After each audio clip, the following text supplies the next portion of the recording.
반갑습니다. 허명 목사입니다. 예수님을 나의 구주로 영접하고 신앙으로 살려고 하면 기쁨이 생겨납니다. 내 모든 죄를 용서받은 기쁨이 있고 하나님의 사랑받는 자녀가 되었다는 큰 기쁨이 생겨납니다. 비록 현실이 힘들어도 천국 시민이 되어 천국 연습을 하며 살아간다는 행복감을 느끼게 됩니다. 기뻐할 수 없는 환경에서도 기쁘게 살아가는 나의 모습을 보고 있는 주변 사람들도 함께 기뻐할 것입니다. 그들만이 아닙니다. 믿음으로 살아가는 나를 보시는 하나님도 기뻐하십니다. 하나님을 모르고 살아가는 현실이라면 더 편안하게 즐기며 사는 것을 인생의 목표로 삼고 내가 기뻐하는 대로 내 마음대로 살아가려고 할 것입니다. 어떻게 하면 더 기쁘게, 더 편안하게 사랑받는 사람들과 기쁘게 살 수 있을까? 이런 생각으로 살아가려고 하는 나를 아무도 말릴 수가 없게 됩니다. 이렇게 살려고 하면 나쁜 생각과 악한 계획도 세우고 살게 됩니다.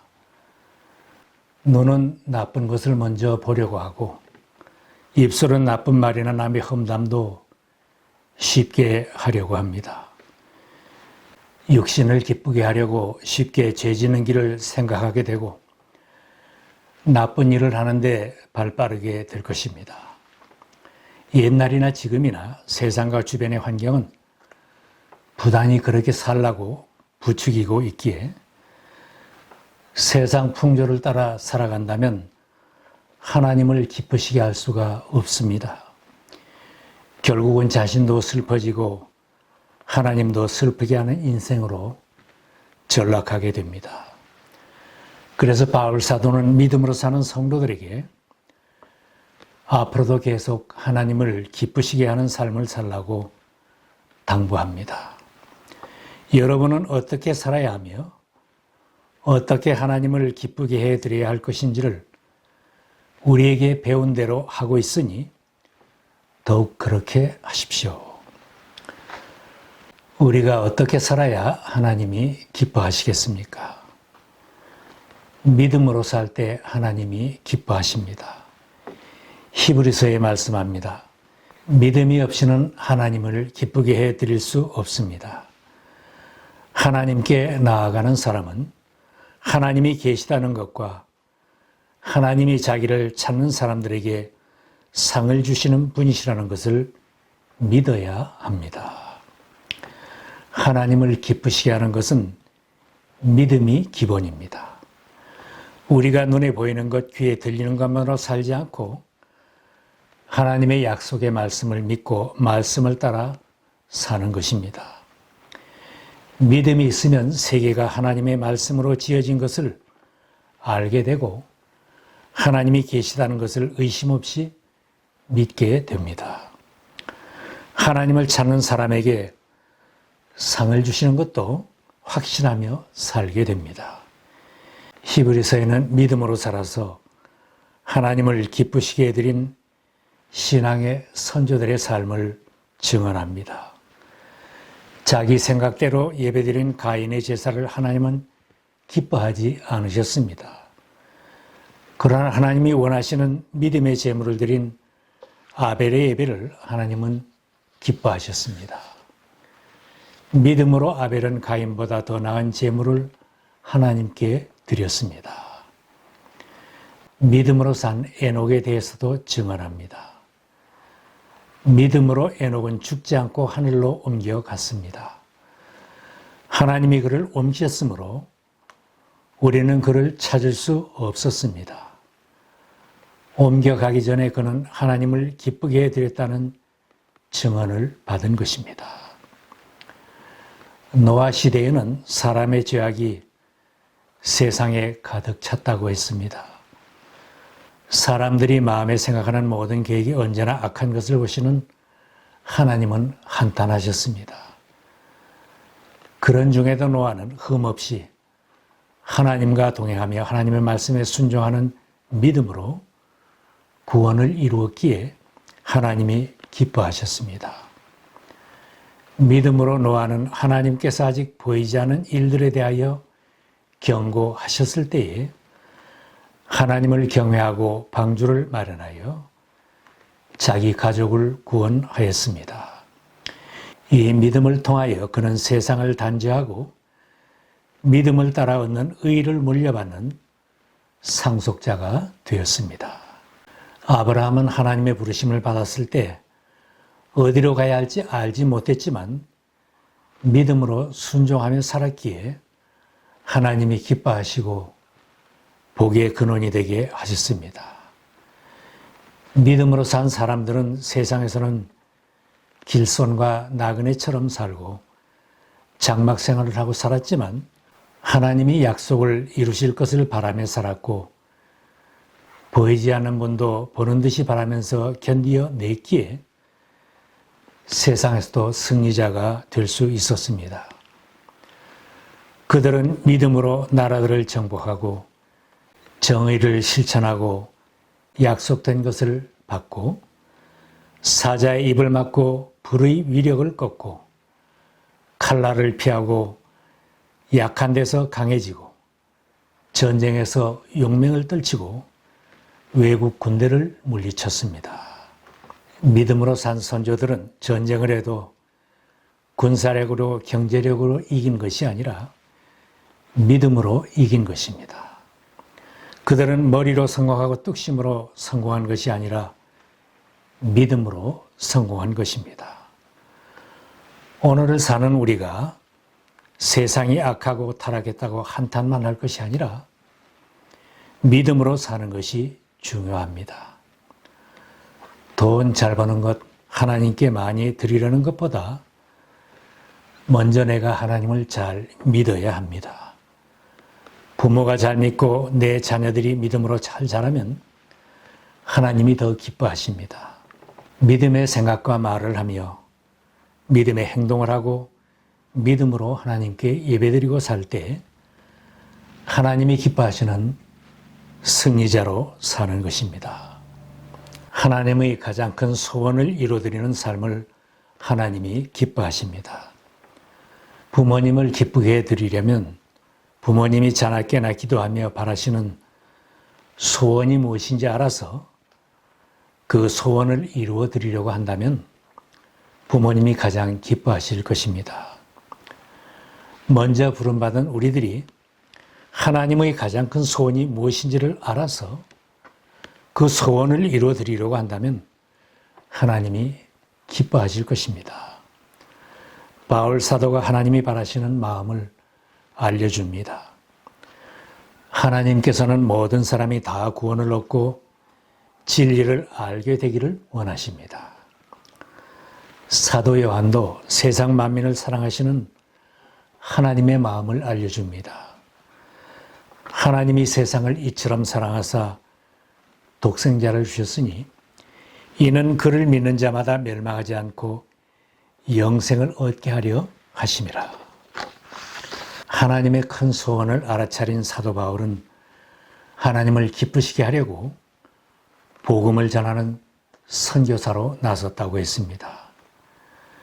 우리는 하나님께 검증을 받아서 맡은 그대로 복음을 전합니다. 우리가 이렇게 하는 것은 사람의 환심을 사려고 하는 것이 아니라 우리의 마음을 살피시는 하나님을 기쁘게 해 드리려고 하는 것입니다. 예수님께서 세례를 받으시고 본격적으로 전도를 하려고 결심하셨을 때에 하나님께서 크게 기뻐하셨습니다. 하늘로부터 소리가 나기를 너는 내 사랑하는 아들이라 내가 너를 기뻐하노라 하시니라. 내가 직분자가 아니더라도 하나님의 간절한 소원을 깨닫고 복음을 전하며 살겠다고 한다면 하나님이 나를 기뻐하실 것입니다. 내가 기도하고 복음을 전해서 한 영혼이 주님 품으로 돌아온다면 하나님은 내가 주님께 돌아올 때처럼 기뻐하실 것입니다. 선지자 에스겔을 통해서도 하나님의 마음을 알려주셨습니다. 나는 악인이 죽는 것을 기뻐하지 않고 오히려 악인이 그 길에서 돌이켜 떠나 사는 것을 기뻐한다. 불신자들이 비명을 지르며 지옥불에 떨어지는 것을 하나님은 기뻐하지 않으십니다. 모든 사람이 하나님의 자녀로 돌아와서 구원을 받는 것이 하나님의 가장 큰 기쁨이요 소원입니다. 지금까지 무심하게 하나님의 마음을 모르고 살았다고 해도 이제부터는 생명을 살리는 전도자로 살겠다고 내가 결심을 한다면 하나님께서 나를 향하여서도 똑같은 말씀을 하실 것입니다. 너는 내 사랑하는 아들, 너는 내 사랑하는 딸, 내가 너를 기뻐하노라. 우리 주변에는 오래 믿었다고 하는데 말과 행동으로는 다른 사람을 넘어지게 하고 약한 사람 넘어지게 하는 사람도 있습니다.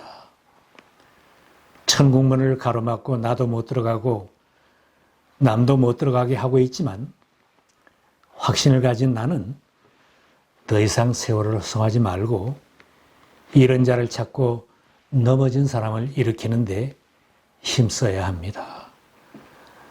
바울 사도가 간절히 당부합니다. 너는 말씀을 전파하라. 때를 얻든지 못 얻든지 항상 힘쓰라. 범사의 오래 참음과 가르침으로 경책하며 경계하며 권하라. 예수님은 십자가에 달려 운명하시기 직전에도 한편 강도가 십자가에서 부르짖을 때에 그를 구원으로 인도하셨습니다.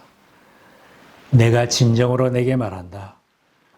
너는 오늘 나와 함께 낙원에 있을 것이다. 주님의 마음을 헤아리면서 내 주변에 인도할 영혼을 가슴에 품고 기도하며 복음을 전한다면 하나님도 기뻐하시고 나의 생활 속에도 기쁨이 충만할 수 있습니다.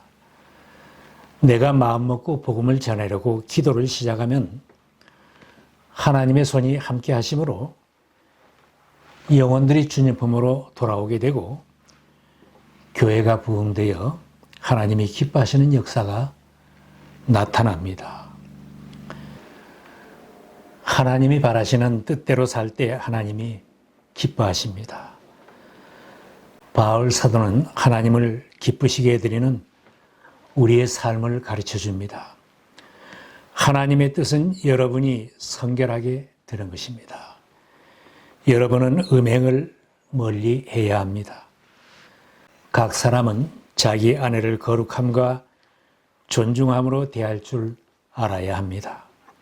하나님을 알지 못하는 이방 사람과 같이 세욕에 빠져서는 안 됩니다. 하나님께서 우리를 불러주신 것은 더러움에 빠져 살게 하시는 것이 아니라 거룩함에 이르게 하시려는 것입니다. 죄가 침투하지 못한 거룩한 가정을 이루고 사는 것을 하나님은 바라십니다. 예수님께서도 내 이웃을 내 몸과 같이 사랑하라 말씀하셨습니다. 이 말씀이 하나님의 뜻이라고 가르치셨습니다. 가장 가까운 이웃이 내 가족입니다. 자기 남편으로 만족하고 자기 아내로 만족하며 성결한 가정을 이루고 사랑하며 살고 자녀들을 사랑하며 성결하게 하나님 말씀과 기도로 잘 키우는 것은 이웃 사랑을 실천하는 것입니다. 사랑으로 뭉쳐진 가정에 하나님이 복을 주십니다. 바울 사도가 주님 말씀을 강조합니다. 모든 율법은 내 이웃을 내 몸과 같이 사랑하여라 하신 말씀 속에 다 들어 있습니다. 야고보서에도 가르칩니다. 여러분이 성경을 따라 내 이웃을 내 몸과 같이 사랑하라는 으뜸 가는 법을 지키면 잘하는 일입니다. 이웃을 사랑하며 사는 것은 잘하는 일이지만 힘들 때도 있습니다. 때로는 다른 사람의 결점과 부족함이 내 마음의 기쁨을 빼앗아갈 때가 있습니다. 바리새인들은 예수님을 죽이도록 미워하면서 슬프게 신앙생활을 했던 사람들입니다. 다른 사람을 비판하고 정죄하는 습관을 버리고 믿음의 눈으로 형제자매를 보고 영혼을 사랑하는 마음을 품고 대할 때 하나님이 기뻐하십니다. 가정과 교회에서, 일터에서 형제가 서로 사랑하며 연합하고 동거하는 모습은 천국의 모형입니다. 시편 기자도 그 모습이 아름답다고 성전에 올라가면서 노래를 불렀습니다. 보라, 형제가 연합하여 동거함이 어찌 그리 선하고 아름다운고. 내 가족과 교회는 천국에까지 함께 갈 이웃입니다. 내가 전도하여 인도할 내 이웃도 천국까지 동행해야 할 사람들입니다. 상대방이 인사를 미처 못해도 내가 먼저 가서 손을 잡아주는 모습, 나를 힘들게 했던 형제라도 만나면 먼저 손을 잡아주고 반가워해주는 마음을 품으면 나의 삶이 행복해집니다. 바울 사도가 간절하게 권합니다. 형제의 사랑으로 서로 다정하게 대하며 존경하기를 서로 먼저 하십시오. 직장에서, 일터에서 열심히 일하고 교회에서도 존경하여 자기 일을 하며 질서 있게 잘 섬기는 것을 하나님이 기뻐하십니다. 바울 사도가 거듭 당부합니다. 주님께서 기뻐하시는 일이 무엇인지를 분별하십시오. 나의 생각, 나의 말, 나의 행동이 하나님을 기쁘시게 하는 것인가를 늘 돌아보는 사람은 생각이 바뀌고 말과 행동이 바뀌어져서 나는 새 사람이 되었다는 고백을 하게 될 것입니다. 누구든지 그리스도 안에 있으면 그는 새로운 피조물입니다. 옛것은 지나갔습니다. 날마다 사랑하는 연습, 천국 연습을 잘하면 가정이 살아나고 목장과 교회가 부흥이 되고 내가 사는 사회가 변화되는 것을 경험하게 될 것입니다.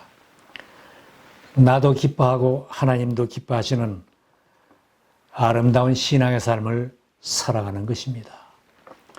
지금까지 하나님을 기쁘시게 하며 살고 있다면 이후로도 더욱 힘써 하나님을 기쁘시게 하십시다.